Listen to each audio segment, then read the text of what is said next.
Welcome, everyone, to episode 55 of the Sleeper Sports Media Podcast. I'm joined once again by my classmate, Josh Frazier. How's it going this week, Josh? Oh, it's going great, especially after yesterday. A whole lot to talk about. Yeah, that The is for world sure. has been turned upside down, it seems like. So I'm excited to get into it and ready for SmackDown tonight too. So Yeah, it's kind of like a Cody moment of what do you want to talk about? um, right. the big thing, I guess, would definitely be the press conference from yesterday. Um, right away, your immediate thoughts on the main part of that, because I mean, let's be honest, the other parts were good. Becky telling Rhea that mommy's gonna learn to be a bottom, and all that stuff was entertaining. But then whenever Seth came out and was interrupted by Roman, that's when the fun really started. Yeah, I'm gonna be honest. The the only reason I watched the press conference was for Cody, Roman, The Rock. I think that's the 99% of the people that were there or watching. That's what they were there for. Yeah. Everyone knew it. And this is the first press conference I think they've ever had really for WrestleMania, pre-WrestleMania or pre-premium live event. So I am beyond stoked. They're really blurring the lines on real. Is this real or is it scripted? It's just if it is a work, if it is scripted, give these guys some Oscars, right? Because damn, that's some good acting. And if it's not, even better. I mean, really no complaints on my end. Yeah. Yeah, I don't know. I don't care for the looking into it that far. Is it a work? Is it real? Is it whatever? Because it just takes the fun out of it. Like, I'm just enjoying what they're giving us. The press conference gave that big fight feel similar to how a UFC would do it before a big event. They did something similar last year, the WrestleMania kickoff. It wasn't like a press conference. It was just kind of, they were there at SoFi, and they just had people come out and they talked about it to hype it up, whatever. But this is the first time they did like an actual press conference feel where they came out and they talked, and to give that more professional sports presentation is what they're also trying to do. And they're doing a great job at it. So yeah, I mean, the people they chose to have on the main part of it was good. I mean, Bianca, Montez, it makes sense that they were there. Montez wasn't out there. I guess I mean, she has a qualifying match tonight for the Chamber, so I would expect her to be in it. I would expect Becky Lynch to win, since they kind of had her and Rhea with that face-to-face moment. So that's going to be a good match for WrestleMania. But I don't know why they didn't have Bayley there, and Io. I think that should main event night one. And then what we got officially, finally, is Cody Rhodes and Roman 2, which will be the main event for night 2. And I still think it would have been better going Rock and Roman versus Cody and Roman 2. Well, and I get that point. Rock and Roman is a great match. It's a dream match. But I think what killed it is, the fans have invested 2 years of their life and 2 years into the story, right? And they were ready. They were like beyond ready to see this match again after you've built them up with, unfortunately, now the tainted Brock Lesnar and Shinsuke, and you put him through all this adversity and everything. And he's come out successful, getting pushed to the next level. And honestly, I think the big thing is, while The Rock is the people's champion, right? That's his nickname. Yep. The people relate to the Rhodes. They relate to, that blue collar worker that Seth described in his promo when he was trying to get him to fight Cody to choose him. Yep. And right now, the country feels like we're all working our butts off, and they can relate to a family like that started from nothing and worked their way back up. You know, Cody kind of grew up in the business, but he worked from the ground up. It wasn't all handed to him. He did get to train, obviously, from Dusty Rhodes and everything, but he wasn't great. He got fired. He went off. He trained. He worked his butt off, and he came back, started AEW, ended up back in WWE, worked his way back into the spotlight. And then you invest 2 more years into his story to finish it or, you know, win the title. And I just think the timing was bad. And that's what caused all the backlash. And when you have that much backlash, I mean, it's hard to ignore. And while they kind of went back to Cody and Roman, they did it in a way that it made it even better now, right? Because now we've got heel Rock, and everyone loves heel Rock. Yep. I've heard Hollywood Rock mentioned a few times in the last week or so. So really, I think while it was bad timing and it did upset a lot of fans, I get why they're upset, but at the same time, Triple H and company has turned this around, and it's even more heated, and it's now an even bigger fight. So it's been a wild 2 weeks, but ultimately, I don't think Rock and Roman would have been this big just them by themselves. So it definitely it does add everything like you said to it. But at the same time, there was people saying that this makes it worse because it makes Cody look like, you know, a chump whenever he came out and then just gave his spot to The Rock, and then he comes back out and now takes it back. And it's like, well, they never said anything official for Rock and Roman whenever The Rock came out. They didn't say anything. And that whole week there was nothing being thrown out of, okay, this is what we're doing. Yeah, Dave Meltzer reported it, but he reported 60,000 other things and they were all wrong. Nothing he said even was remotely close to what happened. I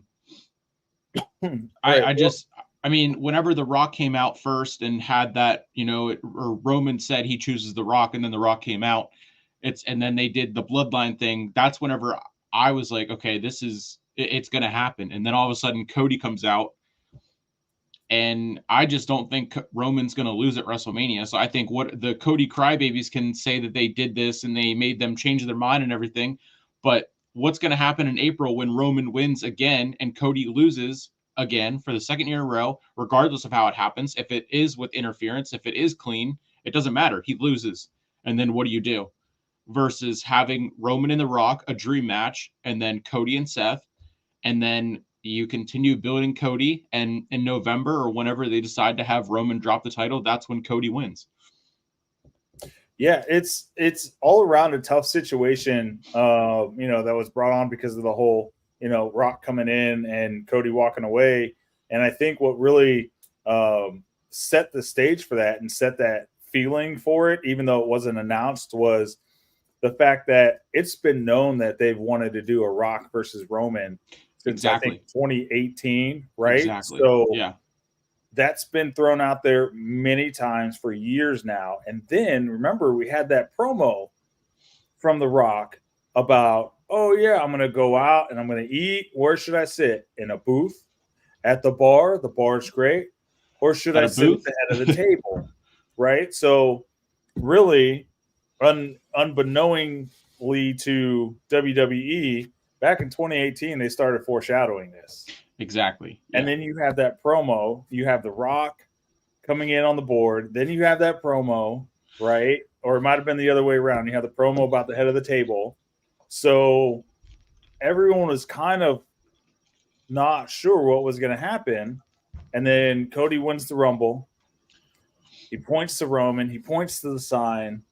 And then he comes out.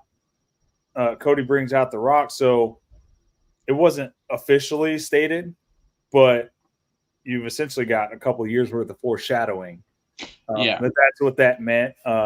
So I think that's really what happened, whether it was official or not. But either way, I mean, God, I am so excited for this match. it is. It is very exciting, and everything that went down from SmackDown to the press conference, it's been so up and down, back and forth, and no one knows what's really going to happen. When Cody's came out and said, "I'm coming for you, but not at WrestleMania," immediately I thought, okay, they're just going to push it and do it later, and that's when Roman's actually going to lose the title because of them wanting him to break Hogan's record, which I still think is what they're going to do. Um, and then I thought whenever Seth was out there too with Cody, and then Rock and Roman were seemingly on the same side, immediately I thought, okay, scrap the one-on-one. You could do the tag match at WrestleMania. Then you could do Roman and Rock at SummerSlam. And then you can do Roman and Cody at Survivor Series or wherever they decide to do it, whatever event that'll be. And then people were like, oh, they could do the tag match at the Chamber, but Roman's not scheduled to work the Chamber. And then it's like now you don't have a match for Rollins with anyone besides Drew McIntyre, and who knows what he's going to do contract wise. Both him and Seth's contract are up, I think, right after WrestleMania or right before it, something like that. So the whole thing is just wild, and there's so many moving parts, and that's what makes it fun. But that's also what makes it like, okay, why are we going in this direction when it's obvious that we need to go here and then get to re-signing these guys and who's going to have the title, when's Roman eventually going to lose, and what's going to happen after he loses.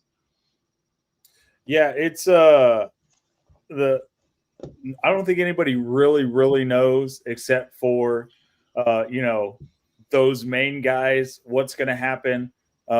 We've also got to remember there's Damian Priest lurking out there too with the Money in the Bank contract, and they got to figure that out. And that could, and that's good for any champion, right?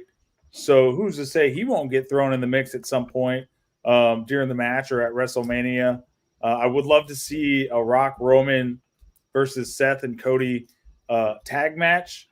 But I think if they do it before WrestleMania, because of all the hype of the Cody versus Roman at WrestleMania, it's not going to get the proper, heat or, fan approval. Yeah. That it really should if you're doing it before WrestleMania, because that's what everyone's looking forward to and that's what they're ready for. So I feel like they put a lot on their plate.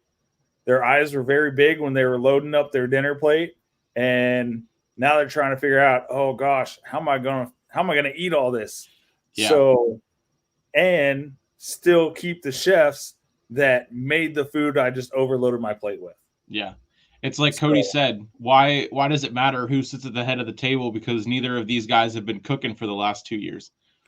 Exactly. So, and that's another valid point that he brought up too. It's these guys are the workhorses, and for Rock to come in after he's on the board and then just, take over his spot is, I don't think the fan base really appreciated that, especially since, like I said earlier, they can identify better with Cody Rhodes and, people that are there every day, working every day, trying to, get better or whatnot. And then The Rock comes in on the board, and now he's in WrestleMania. It's never gone well in WWE. I mean, it's not like The Rock didn't, earn everything that he's now doing, and the board and what his family's done. And I think that's what they're trying to tell, the story they're trying to tell, more so than everyone saying The Rock and his ego is just pushing his way to wherever he wants to go.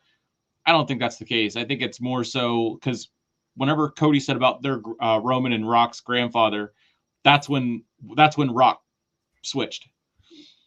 And it just it was like watching Fast and Furious, because they used the word family like 60 times within like 2 minutes. Right. You got Vin Diesel on The Rock, and then you got Paul Walker as Brian O'Connor and Cody Rhodes, right? And they're Exactly. so Yeah, but I mean the tag match, they really could only do it at the Chamber because that's the last pay-per-view before WrestleMania. So um they don't have one in March anymore leading into April in WrestleMania. But yeah, I mean, it's there's a lot of moving parts and everything, and I hope that The Rock stays around and still is involved somehow. Um, if he's the one that goes and has a match with Seth Rollins at WrestleMania, and then you just do McIntyre and Gunther again for the Intercontinental title, because I mean, it's like if you put McIntyre and Rollins in a match, and then whoever wins is still going to be, up in the air with what their contract status is. So it's like, why not have Rock and Seth Rollins, which could be another, dream match, great match, and then Rollins figures out his injury and kind of figures out his contract situation as the champion. I mean, I know then it would be the same thing with Drew, but it's still like, I mean, with the way Drew has been crying and whining more than the Cody crybabies, it's like at this point, I don't care if he doesn't resign and goes to AEW and then is in battle royales for the 60 different titles that Tony's going to make within the next year, and then he figures that out there.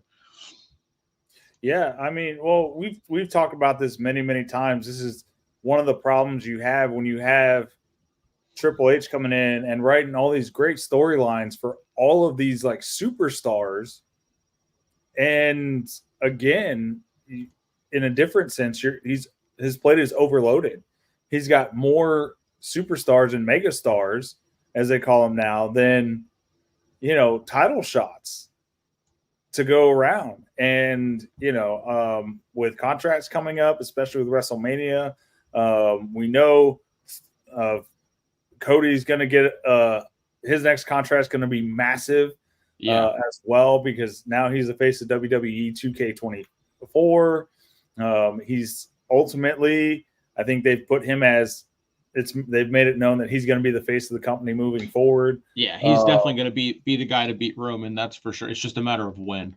Right. So, I wouldn't be surprised if we lose some of these somewhat big names like Drew McIntyre, because, I mean, where are you going to put him?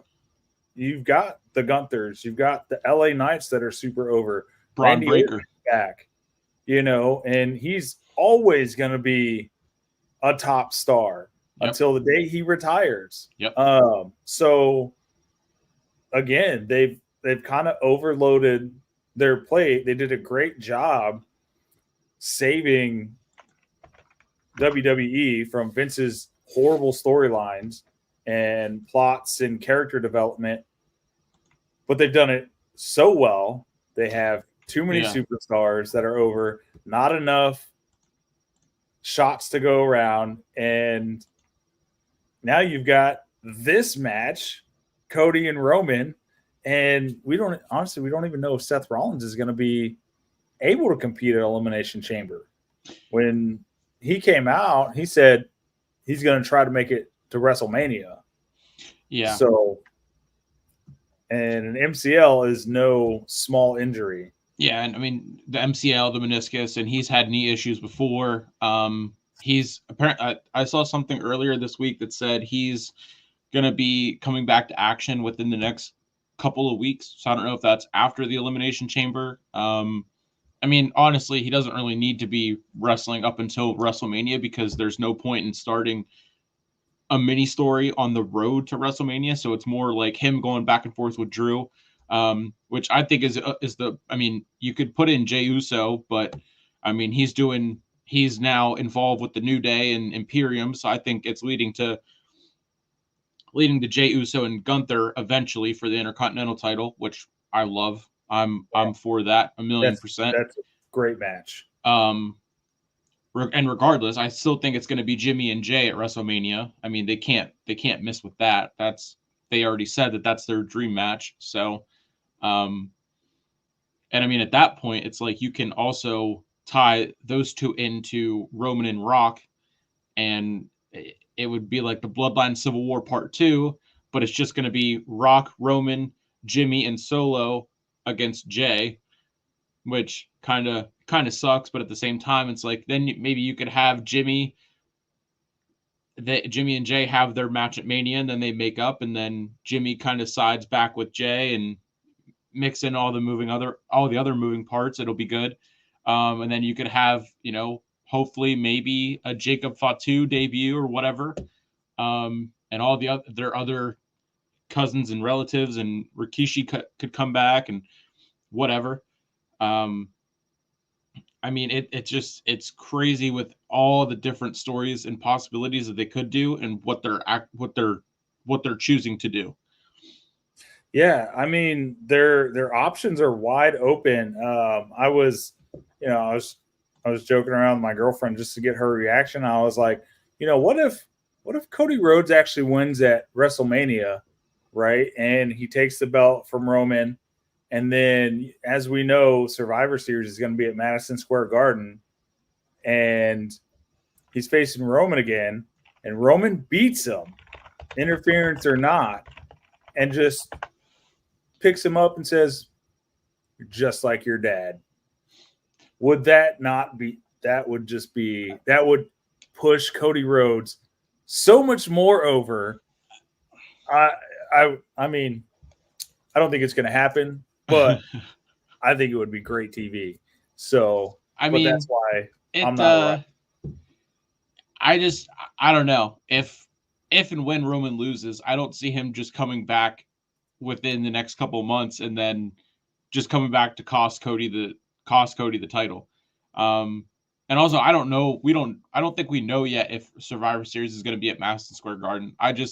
Whenever I was saying about that was like from something that I saw that they could do to kind of tie it together with MSG is where Dusty won the title, but then he didn't really win because it was a count out or however went down. Some and sort that of could just be, yeah. I mean, I'm all about a little bit of chaos. So, if we could see some chaos like that, and because obviously they're not afraid to go after each other's, invoke each other's family, as they said. Yeah. So, and I think that's what makes this even better of a match is you're going back to ancestors and great families, and would you be surprised if at some point we see a surprise appearance from Dustin Rhodes? I don't know if that's possible because of him being in AEW. Who knows what his contract looks like. Yeah, we'll have to check that out. But yeah, I mean, it would be fun and pretty cool to see that, but it would just be, I think it's because of his contract situation with being in AEW. I don't see how Tony would let that happen, given everything that, the last year or two, they've been taking shots at each other, and then WWE kind of pulled away from doing that, and then it's still Tony kind of being the one to take the shots and everything. I mean, I'm sure Cody could find other big stars that would give that feel of like, but I mean, I see what you're saying. If they bring in actual like family, it makes it that much better. Yeah, I mean, because that's clearly the vibe and feeling that they're wanting to give with this match, especially with that comment about, oh, you talk about family. Yeah. How's Jay? Yeah. So, it's it definitely has that more personal feel to it. Exactly. And yeah. Gosh, I'm just so excited. I mean, I would love to see Cody do it at WrestleMania and beat him. I just don't see it happening.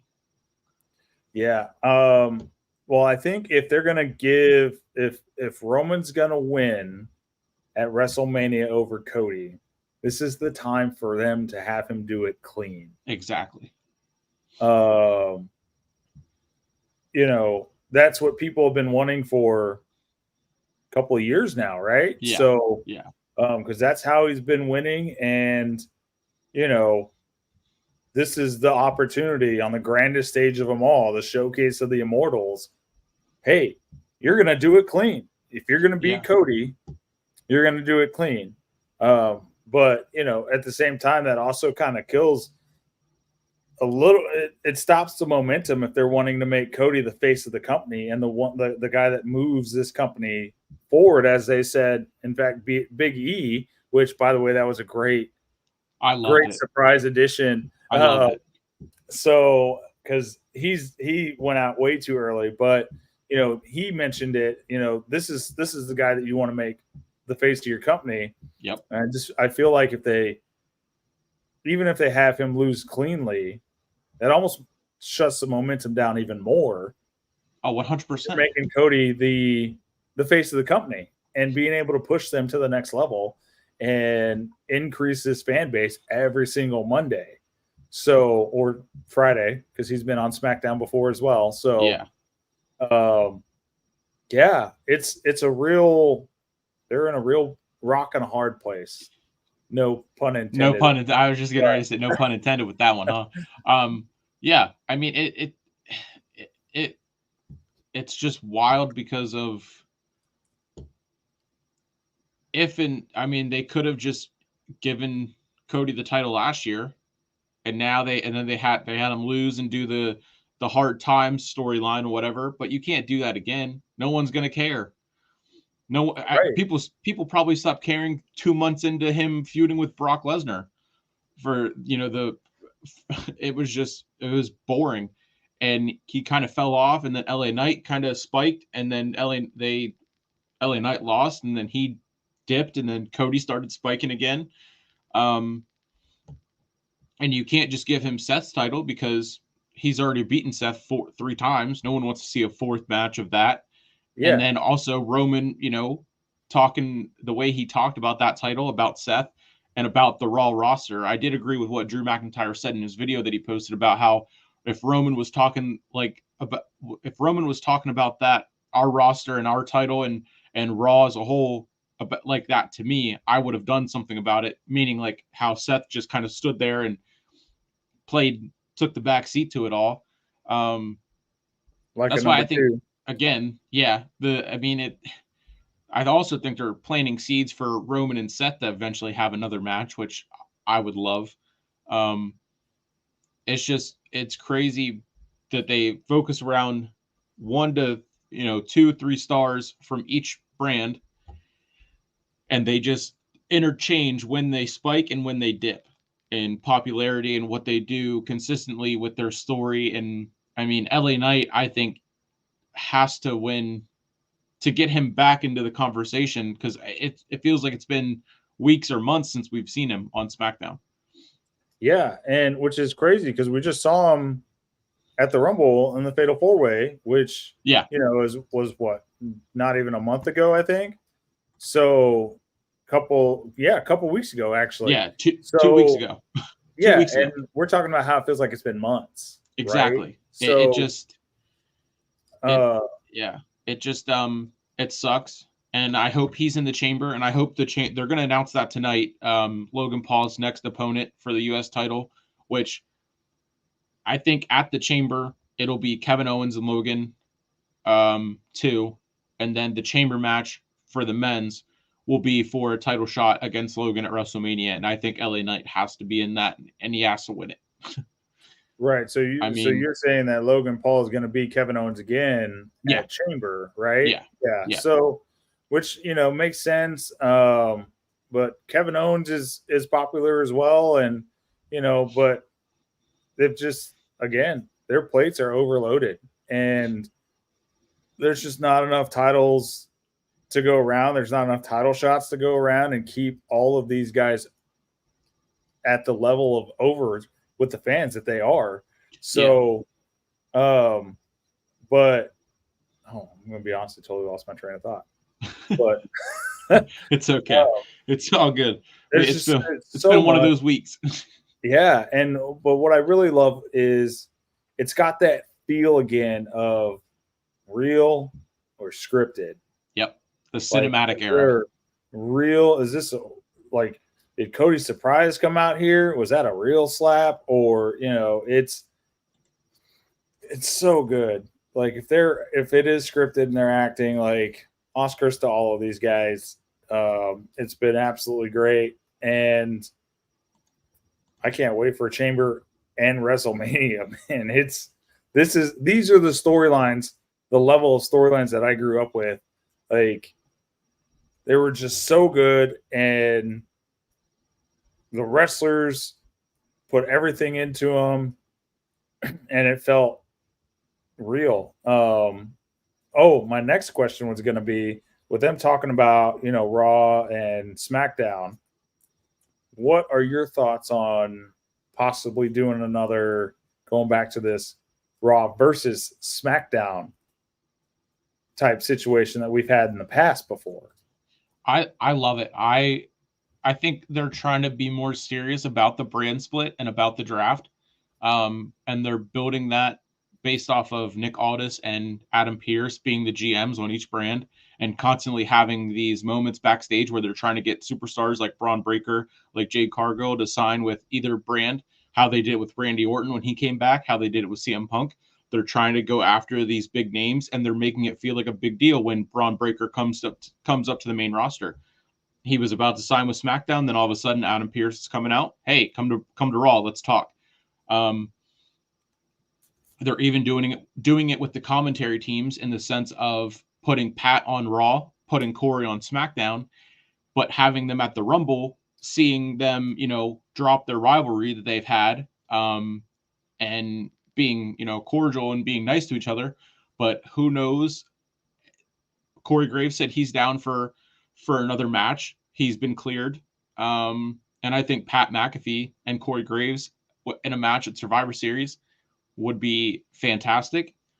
And I think that Survivor Series, I think they could start to do War Games and then traditional, War Games and then traditional, and alternate every other year. Because I missed the traditional Survivor Series. Right. And that Raw versus SmackDown aspect, I think, would be absolutely fantastic. Or they could even do Team Raw versus Team SmackDown, and not the traditional, Survivor Series match, but they could just do a War Games match of Raw versus SmackDown. And then still do title versus title, U.S. title versus IC title, world title versus heavyweight title, and then the women's 2 titles versus those 2 champions. And then, but also you would have to then split the tag titles, and then you could do the Raw versus SmackDown for the tag titles as well, which we've talked about that they need to be split ASAP. Yeah, absolutely. The tag titles being on Finn Balor and Damian Priest, it's old. Even if you look at the titles, they're not even taken care of that well. The titles are looking raggedy, right? So them being stuck together is even older and ready to just go away. So I would love to see that after WrestleMania, leading up into that, Raw versus SmackDown matches and the trash talk back and forth. And, that the big question is, how does that work if Cody does beat Roman at WrestleMania, right? So now you've got Cody with the Universal Championship, if that's what they're still calling it. I don't know. So the graphic has kind of confused us. The graphic says the WWE champion Roman Reigns, but they've called it, The Rock called it the Universal title. The title still says undisputed champion. And Twitter has gone back and forth with saying they're calling it the WWE title. The Universal title is retired. They said about that they retired the blue title, and gave it to Bray Wyatt's family because he's the one Right. that got it to be from red to blue. But and then there's questions on which lineage does it follow? Is it still the Universal title that Roman has, and it's really nearing a 2,000 day title run, since that's the one that he won in August of 2020, and then he won the WWE title in April of 21 or whatever that was, Well, 22 or something. and Yeah, I think with that, I think we can really point to what Cody said, not at the press conference, but at last Friday on SmackDown, when he said, "That's the title I want. That's the yeah. title of Bruno So Sammartino." So so I think that would mean it's the WWE title. yeah, definitely. So we've got which would make sense. I just think it's crazy that they put so much effort into these storylines, but we've had this much confusion on Universal, WWE, and Yeah, undisputed champion, and it's figure it out. Here's yeah, what it is. It's Bruno Sammartino's title. That same title. That's the lineage. Let's yep, roll with it. But the big yeah, thing with the Raw versus SmackDown now is now you've got, if Cody wins, you've got Seth.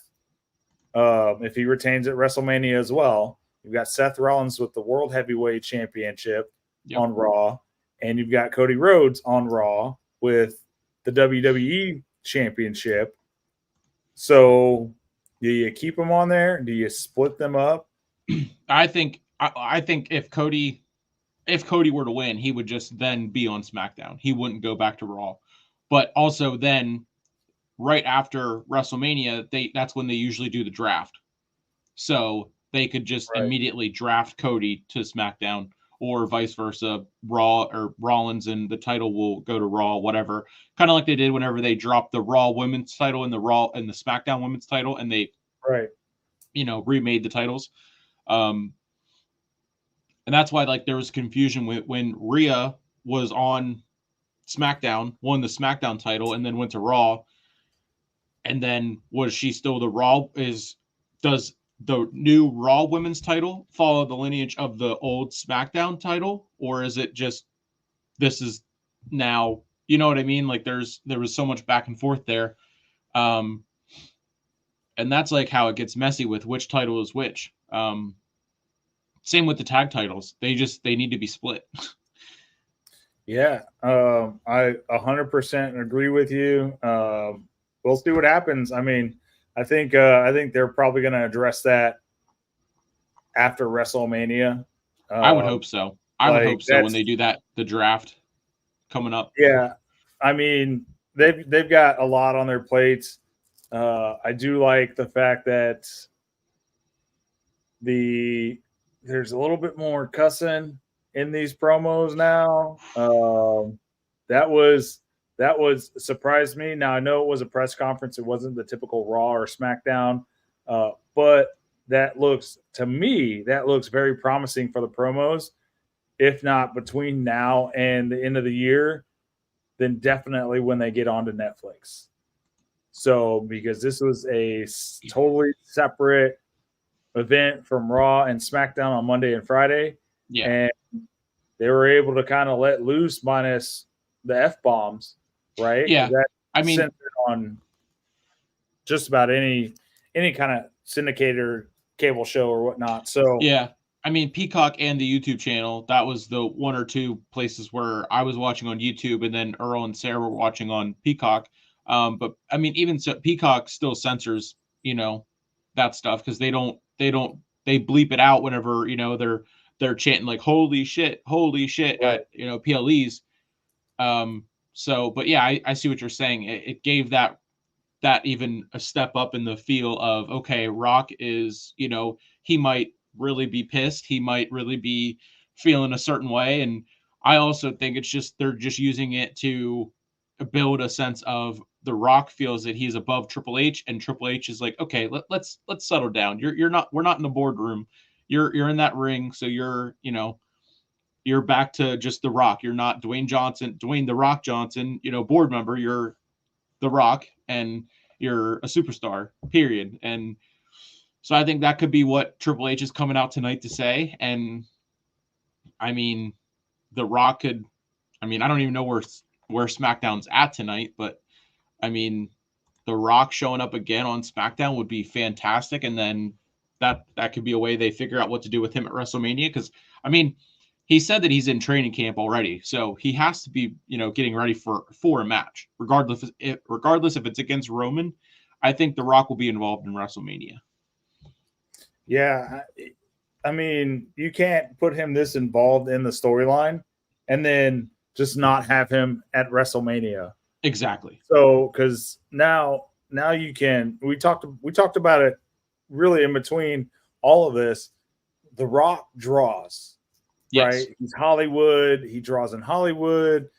He draws obviously at WWE, and now they've really doubled their draw because we know Cody Rhodes draws. Yes. He was a big draw before all of this happened. Yes. And now he's even bigger of a draw. So now you've got the draw of Cody Rhodes and Roman, and you've got The Rock, who knows what he's going to be doing, right? Or who he's going to be facing, or, if he's just going to be interfering, or we have no clue what's going to happen. So they've really, I would say, probably quadrupled the draw of WrestleMania, whereas before it would have just been the draw from having The Rock there. So overall, I think they're doing a great job with the storyline. I think they're doing a great job putting Cody Rhodes over even more. I think it's been mentioned, the Daniel Bryan movement type deal. Yeah.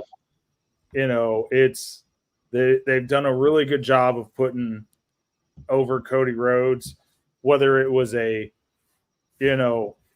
switch decision after Friday because of everything that happened. Which I don't think it was. I think this was the way they were going to do it, and it was a way to redo the Yes movement, but not in the sense of what that was.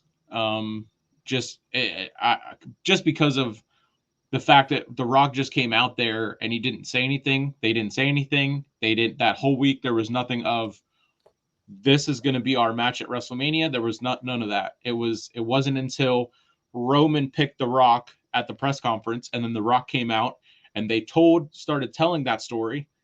They showed them on the, the graphics and the Tron behind them, and then all of a sudden Cody comes out and says, "Actually, I changed my mind. I pick Roman." So the seeds are still there for them to do Roman and Rock, and I mean, maybe it's next year's WrestleMania, and they're using this to plant the seeds. And if Cody does win this year, Roman's no longer a champion, then they can build Roman and The Rock to actually be just solely for the family's head of the table. Because I still think without the title, Roman's going to be looked at as, okay, the tribal chief doesn't have a crown, so is he really the tribal chief? And then that's when The Rock is going to come back and say, we need to figure this out. That's whenever you bring, the whole bloodline back into and really get into that, 7th, 8th, and then 9th inning, as Heyman said at WrestleMania last year, and it finishes at WrestleMania 41 with that might be Rock's, actual retirement match being against Roman, and who knows what Roman is going to do after that. Yeah, I mean, that's also very valid. One of the things that also kind of crossed my mind, could we see, with The Rock being on the board, we see a return of corporate Rock? I mean, he's a heel, right? We know he's on the board, which is higher than chief content officer, right? Head of creative. I mean, there's another option they could play with that as well, especially with him passing by Triple H and telling him, either you fix it or we will, fix it. Right. Yeah. So that could go either way. That could be Roman and Rock fixing it at WrestleMania in the match. Could fix it trying to injure Cody Rhodes before WrestleMania. Having Jimmy and Jay, or Jimmy and Solo, go after him, and bringing in a Jacob Fatu or a Zilla Fatu, or whoever else. You could even have Naomi play a part in it since she's on SmackDown officially and she was in the Bloodline graphic. And then that's whenever you bring in Ava up to the main roster, since she's just the GM down in NXT, you could bring her up and then have Naomi and Ava added into the mix. And I mean, it I don't know what inning we're in with the Bloodline story, but it's got to be getting closer to the 6th, 7th, and 8th, if not 7, 8, and 9. So it's coming to an end. And I mean, I hope, I wouldn't be upset if Cody wins the title at some point this year, but I just don't see it happening until he breaks Hogan's record, just because he's so close. I mean, the middle of September is not that far away at this point. Yeah, I mean, it's really not. The year has flown by. So Cody's going to win it at some point this year, whether it's at Mania, whether it's at Survivor Series, whether it's at another pay-per-view, SummerSlam, whatever it is. Yeah. Because it's time, right? Yes. He's not going to make it to Bruno Sammartino's record. But I wouldn't be upset, but yeah, you're right. People won't. Yeah. You can only do so much for so long. Right. So I think that's going to happen. It's really just a matter, like you said, of when and how are they going to do it. And then my next question is, where does this put Solo? Yeah. Right. Since he's the tribal heir, he's, it's kind of like the same thing with LA Knight. They built him up and then they let him drop. Yeah. And now Solo was just starting to take the mic and speak for himself. Solo was starting to have something when he beat John Cena. And now since then, he has lost every match that he's been in. So it's like, when do you have Solo step away from the Bloodline stuff? When do you have him boil over to the point where he's sick of it and he just goes on his own and is Solo? And then at that point, do you have, when Roman loses and goes away for a while, do you have Paul Heyman stay on and kind of mentor Solo, since he's the tribal heir? He's the next in line, whatever. But you just have Solo with Paul Heyman and kind of go that way. And then you have Jimmy versus Jay. You have that match. They squash their beef. They reunite, and then they're back in the tag title scene, the tag team scene. Yeah, I feel like Solo's, and he's in a unfortunate position of he could get lost in the sauce with all of this that's going on, because we've always got that feud with the Usos. They can always get tied back to each other. They can always, have a storyline there at any point in time and, be relevant again, or stay relevant. I don't think they're irrelevant, but, Solo's just kind of out there. Right. And the bad part is I feel like he was getting received well when he started talking on the mic. And, when they started developing his character for more than just a silent enforcer that hits you with a Samoan spike, and he was received well. And then all of this it's again bad timing and too much on the plate as far as developing characters. And he wasn't even there last night. Right? I was shocked that they didn't have, especially because The Rock pulled up the Bloodline, that the whole the graphic. Like, why weren't Solo and Jimmy there? What's Solo going to do at WrestleMania? Is Solo only going to be there to be involved with Roman? Is he going to be in the Andre the Giant, Battle Royal? Is he going to be involved somehow? I mean, it's apparently they're Earl was saying that they're only going to have 13 matches between both nights. So one night is going to have 6, one's going to have 7. I mean, yeah, that's, depending on the matches, we saw, the Royal Rumble only had 4. And And one of we those was know pretty 3 of the quick. matches that we have right now for WrestleMania. 3 are confirmed. So Right. So, I mean, yeah, that sounds about right as far as the number of matches, since Triple H has taken over. We it's really haven't had a whole yeah, lot of short matches. yeah, He's gone back to that old school style of like, hey, let's actually have some decent matches that last yes, 20 minutes, yes, like we used to. And versus these 5-7 minute matches that, you blink and it's done. So yeah. yeah, that Yeah. about right. Yeah. I mean, since he's taken over, I think the cards have gone from probably like, I would say, I can remember it being like 10 to 11 with like, 1 or 2 kickoff matches. So a total of like 13 or 14 for a pay per view, down to, 7 or 8. And then the Rumble being 4, but the Rumble matches are an hour each. So it makes sense. But I mean, it, the first WrestleMania that I watched was 35, and that had like 17 matches on it, and it was all night long. Like I can remember being downstairs watching it, glued to my TV, and loving every second of it.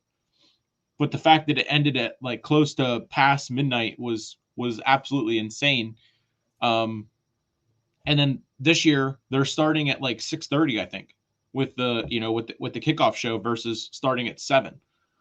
So I don't know if they're going to do kickoff matches as like a pre-show, or they're just going to have the main card. Who knows what that's going to look like?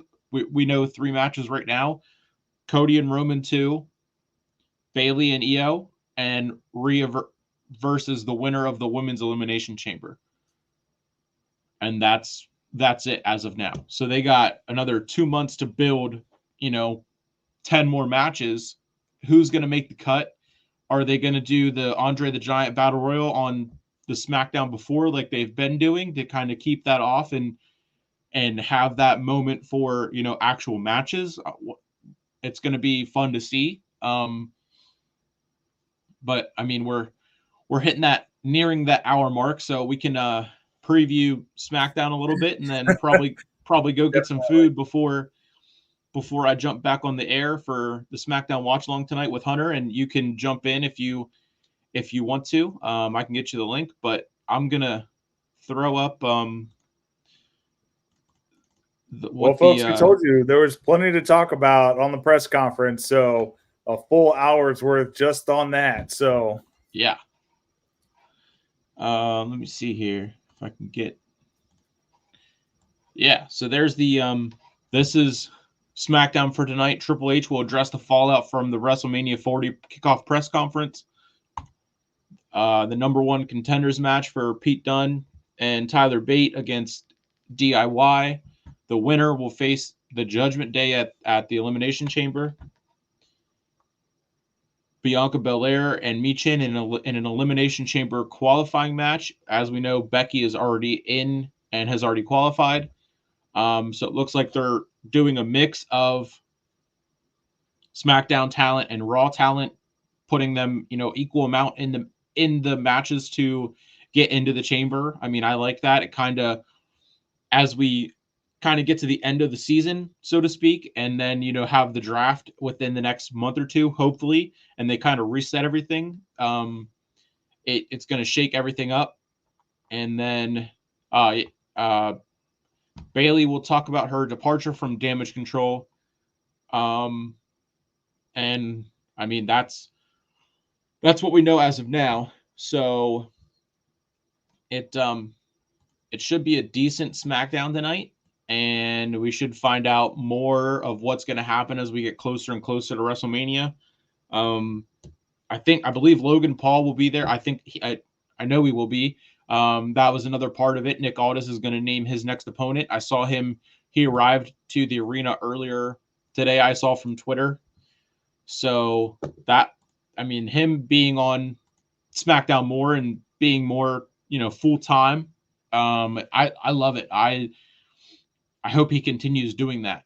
yeah, What are your thoughts definitely. on what Logan Paul's been doing and now is stepping into a full time a full timer's role. Well, I think it's great to begin with. You know, Logan Paul's a talented athlete. I'm not his biggest fan, but you know, I think he plays better as a heel anyway. But I love the fact that he signed that contract. He took it from just being, you know, a hobby, like he just wanted to do it every once in a while, and he signed that contract and he said, "I'm going to be training. This is going to be my full-time gig, and I'm going to put the effort in." And the fact that he's been in every single SmackDown since then, you know, it's a start. It's a good step in the right direction to show that, you know, because you know these wrestlers that do this have been doing this their whole lives. They literally have put their whole life into this.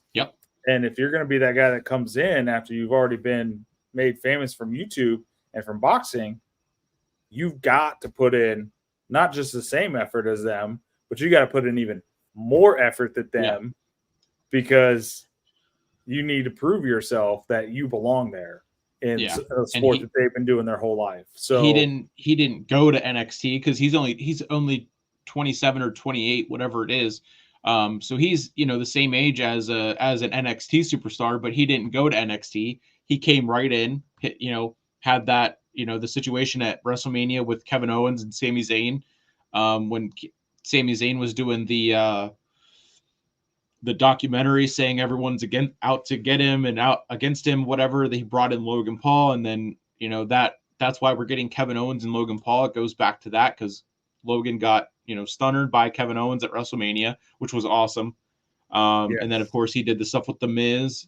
And then, you know, since then, just like Jake with his boxing career and the opponents that he's chosen and getting better every single step of the way, Logan's done the same thing, going from being involved and taking, you know, in a spot where he takes a stunner to getting involved in a tag match and being involved with The Miz, who's a legend and who's great, who's going to teach him the right way. Rey Mysterio, who's going to teach him how to do things the right way. And then Dom, which I still think Dom and Logan Paul as a tag team one day would be absolutely fantastic.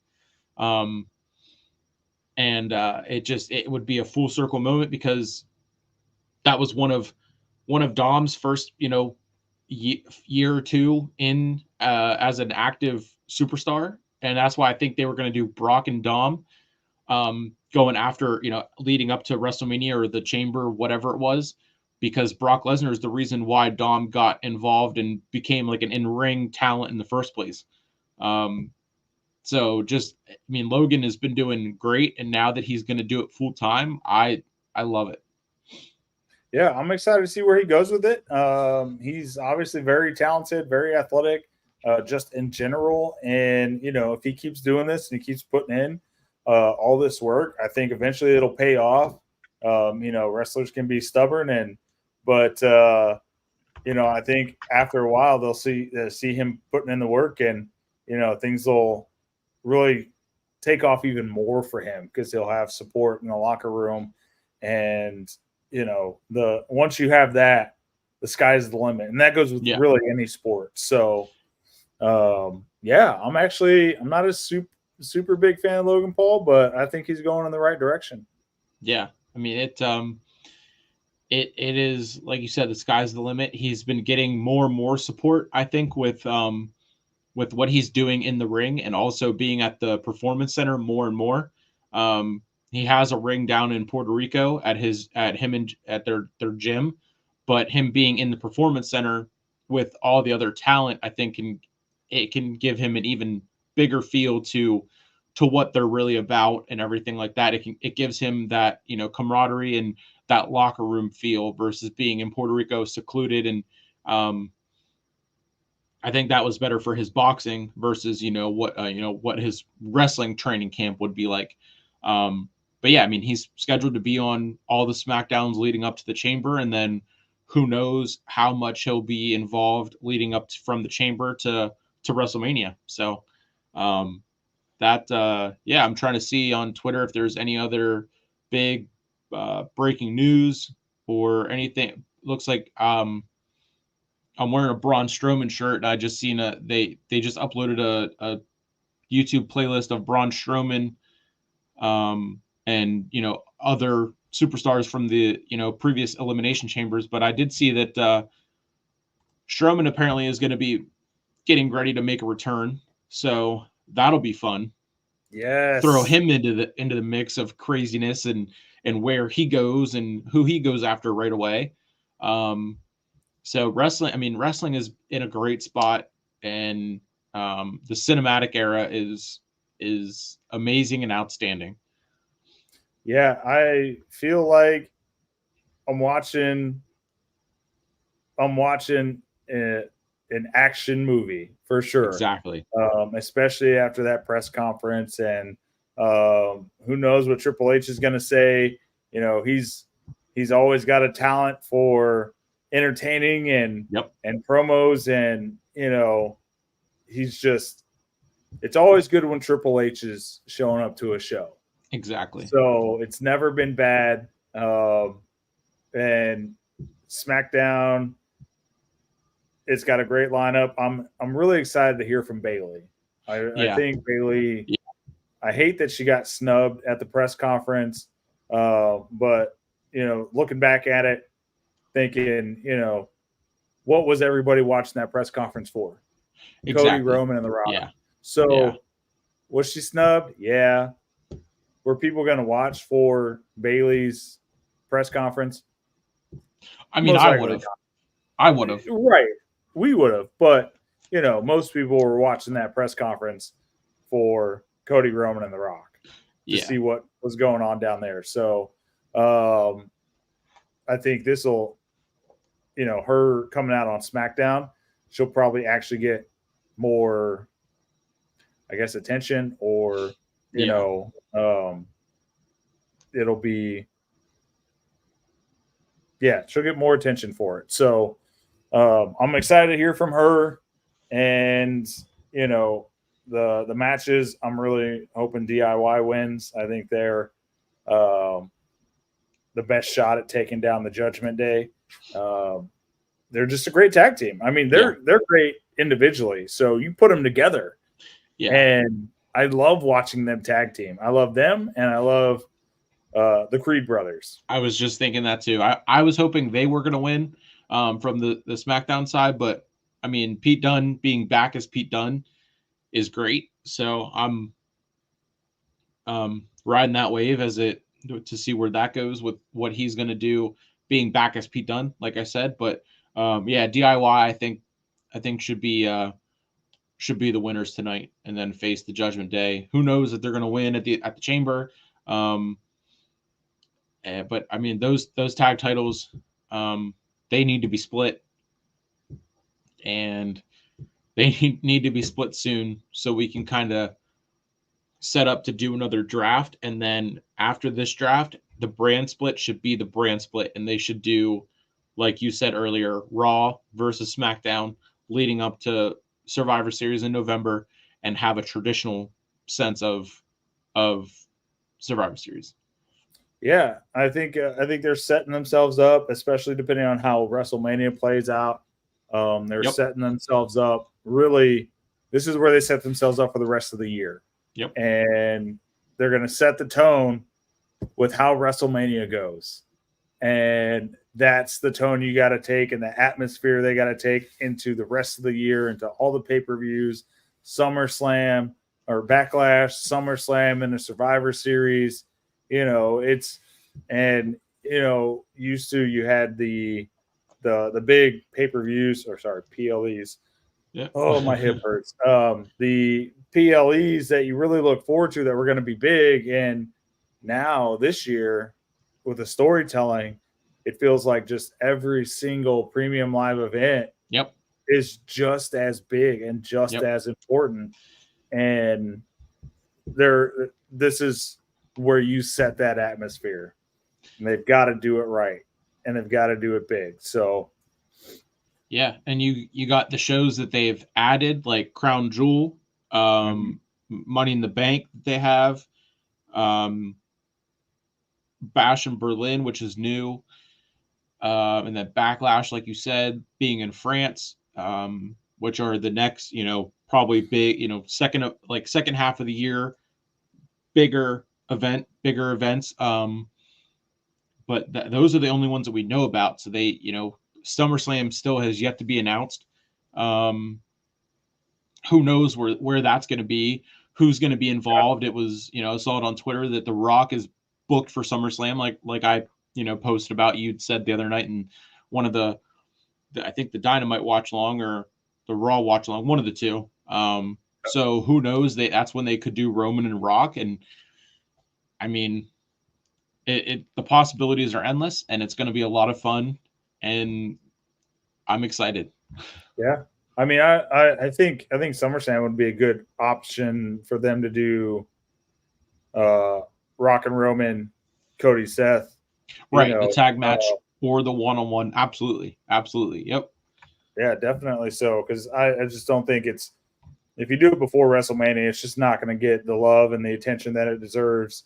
Yeah. So, and honestly, I feel like while Elimination Chamber is going to be great, I feel like this whole press conference is also, kind of taken away from Elimination Chamber as well. I feel like a lot of people are just like, all right, let's just get to WrestleMania. Let's see this.